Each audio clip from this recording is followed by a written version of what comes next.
Sudah membaca? Boleh? Macam belum sampai 1 menit. Saudara, menjadi serupa dengan Kristus. Dalam sebab lebih teks firman Tuhan ini, saya akan bagikan kepada 3 bahagian utama untuk kita belajari bersama apakah maksudnya menjadi serupa dengan Kristus. Bahagian yang pertama adalah prasyaratnya. Ada beberapa pelayanan yang harus wujud sebelum jemaah dapat dibentuk atau dirubah menjadi serupa dengan Kristus. Prasyaratnya. Tema yang kedua adalah proses transformasinya. Terdapat ayat 17 dan 18 bab yang ketiga. Kita yang melihat atau mencerminkan kemuliaan Allah dirubah serupa dengan gambaran Kristus dari satu tahap kemuliaan ke suatu tahap kemuliaan yang lebih besar. Itu mungkin ayat emas dia.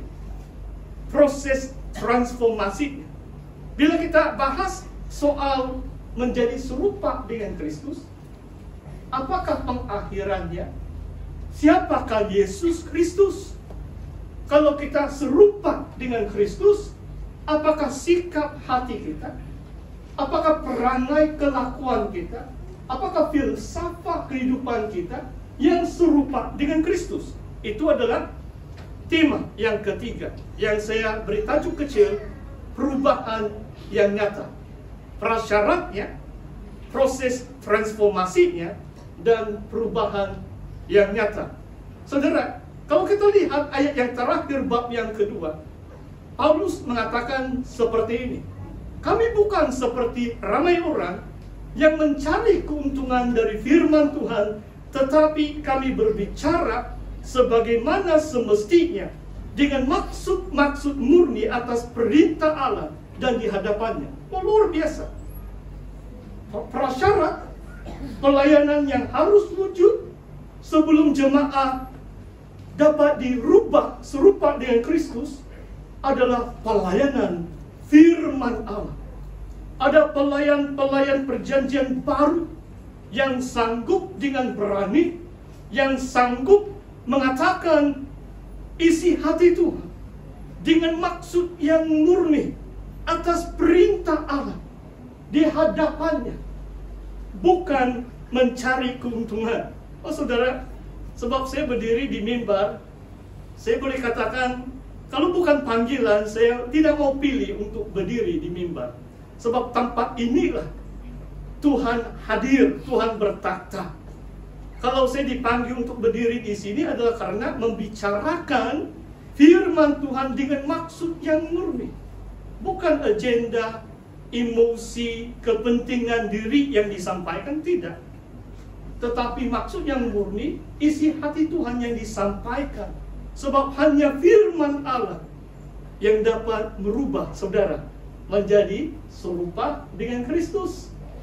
Saudara, ayat-ayat bab yang ketiga seterusnya, dan saya ingat sebab bab ini 18 ayat, saya sudah khotbahkan tajuk ini 1 hari bulan 1 bulan Januari di SIB Bandar Sandakan waktu tahun baru lah ini. Dan sebab 17 ayat saya kupas sampai ayat yang terakhir, ayat emas itu saya tinggal 3 menit. Jadi saya tidak mau ulangi kesilapan saya yang baru-baru ini. Maksudnya jangan terlalu banyak masa habis dalam ayat-ayat pertama dalam bab yang ketiga. Nanti tidak cukup masa untuk menguraikan proses transformasinya dan perubahan yang nyata. Saudara, Paulus dalam bab ayat-ayat pertama bab yang ketiga di sini adalah dia katakan soal pelayanan yang dia buat. Adakah aku perlu menunjukkan surat pujian kepada kamu atau dari kamu? Dalam konteks ayat ini, dalam bab yang ke-12 saudara baca ada rasul-rasul yang disebut kononnya rasul-rasul masuk ke jemaah di Korintus, tetapi Paulus menggelar mereka rasul-rasul palsu. Mungkin di antara mereka lah Paulus katakan mereka mencari keuntungan dari firman Allah. Mungkin mereka datang membawa surat pujian atau rekomendasi dari orang lain. Paulus katakan, aku tidak perlu surat pujian dari orang lain ataupun daripada kamu. Bahkan kamu, jemaat Korintus, merupakan surat atau suratan Kristus. Wah, luar biasa. Maksudnya Paulus katakan, kamu lihat hasil pelayananku di tengah-tengah kamu. Adakah saya perlu tunjukkan surat pujian atau rekomendasi dari orang lain? Sedangkan jemaat wujud di Korintus, kalau saudara baca 1 Korintus bab yang ke-6, jemaat Korintus dahulu kala orang yang berdosa. Lelaki itu mencari pelacur.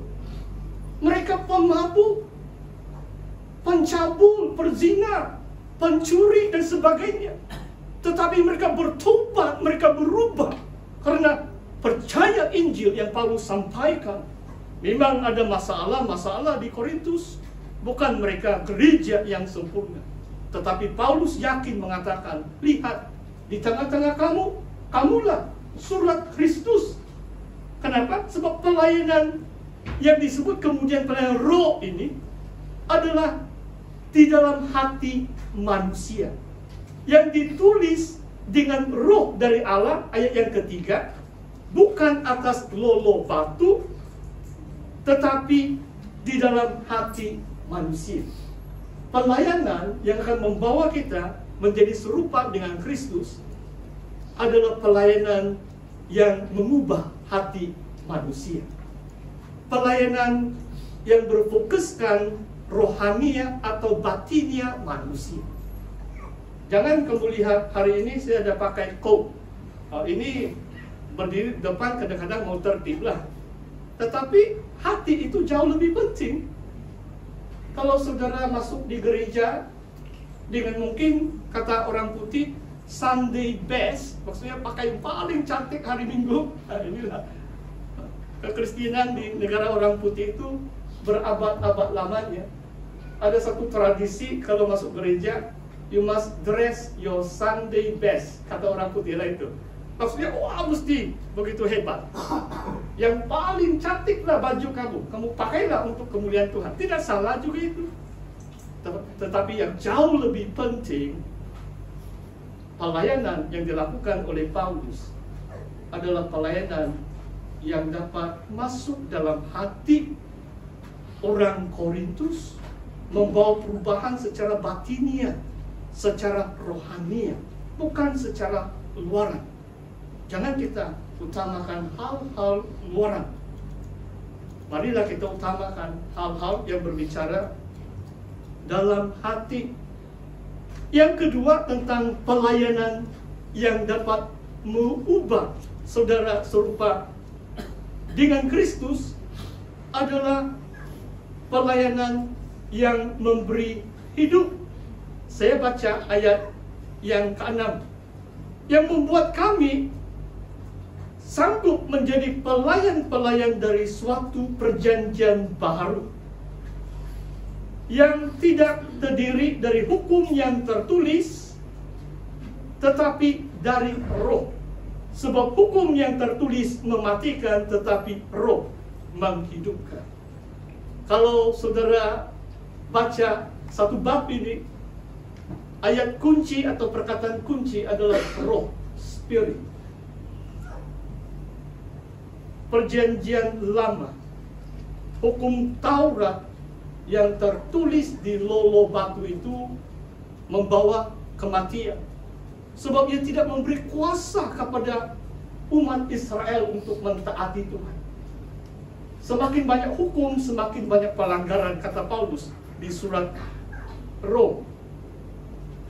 Yang orang yang percaya Yesus, yang menerima roh, apalagi sebagai hamba-hamba Tuhan, dalam 2 Korintus 2, Paulus mengatakan seperti ini.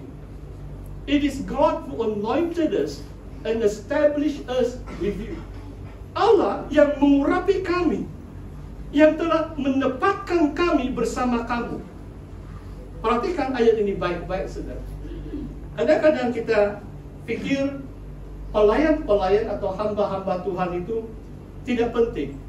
Asalkan ada pastor, bolehlah itu.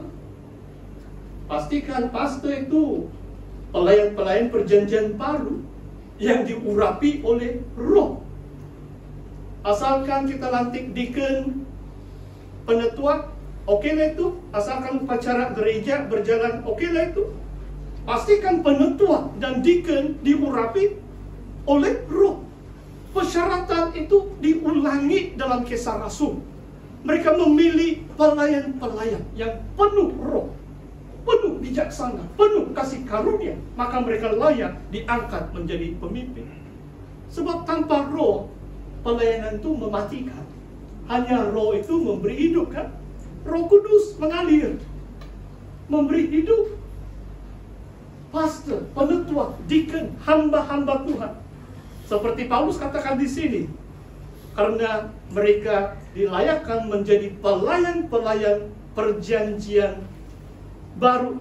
Saudara, semalam memang hampir sebulan saya sudah sediakan khotbah ini. Cuma semalam saya banyak masak, jadi saya baca itu teks bahasa Yunani. Dan saya pikir banyak perkataan Yunani yang sangat menarik dalam bab ini. Cuma hari ini saya pilih satu sajalah. Saya mau ajar sedikit soal ini dari ayat yang ke-6 ini. Mari kita lihat ayat ini. Yang menjadi pelayan-pelayan perjanjian baru. Perkataan yang sanggup menjadi dalam bahasa Indonesia, dalam bahasa Yunani ini adalah ikanoo. I-K-A-N-O-O. Omicron short O, omega itu long O. Ikanoo. Begitu, ada dua O lah itu, tapi satu yang pendek, satu yang panjang kalau dalam bahasa Yunani. Apakah maksudnya? Tuhan telah menjadikan Paulus dan rekan-rekannya menjadi pelayan-pelayan perjanjian baru. Kalau dalam bahasa Inggris, bukan ikana, ikanoo. Ya, luar biasa. Lebih kuat, bolehlah ingat ikan. Ikanoo, tambah dua O. Kalau dalam bahasa Inggris adalah worthy, fit, qualified, good enough. Mereka dilayakkan, mereka cukup cekap. Tapi kemampuan itu dari Tuhan, bukan dari Paulus. Tetapi Tuhan yang kasih fit. Mungkin saya beri contoh. Minta maaf lah, hari ini saya macam tadi sebut tentang jaket saya. Sekarang saya mau sebut tentang kasut saya. Bukan karena dia kasut baru, tengok, kasut. Wah, kalau bentuk kaki saya ini, saya tidak mau kasih tunjuk lah itu hari ini. Tapi susah saya mau cari kasut. Kenapa? Sebab di kaki saya ini lebar di depan, tumit dia pun lain sedikit. Jadi saya perlu cari satu kasut yang mesti ngam-ngam fit. Ya. Yang saya biasa beli walaupun mahal sedikit adalah krokodil. Itu nama buaya. Krokodil. Itu jenama kasut saya. Yang fit. Kalau jenama yang lain boleh juga pakai, tapi tidak begitu selesa. Seolah-olah kasut ini saja saya beli ngam-ngam fit. Kan? Coba kamu pikir, kamu pakai kasut yang 1-2 size lebih besar, tidak fit kan? Kamu pun susah mau jalan, lari pun tetanggal itu kasut kan? Kalau terlalu sempit, kaki kena kudis sudah itu. So terlalu sempit, kan? Tapi Tuhan, firman Tuhan di sini adalah Tuhan kasih fit Paulus rekan-rekannya menjadi pelayan-pelayan perjanjian baru yang oleh Roh yang menghidupkan. Luar biasa. Dan pembentukan seorang hamba Tuhan itu mengambil masa yang cukup lama, saudara.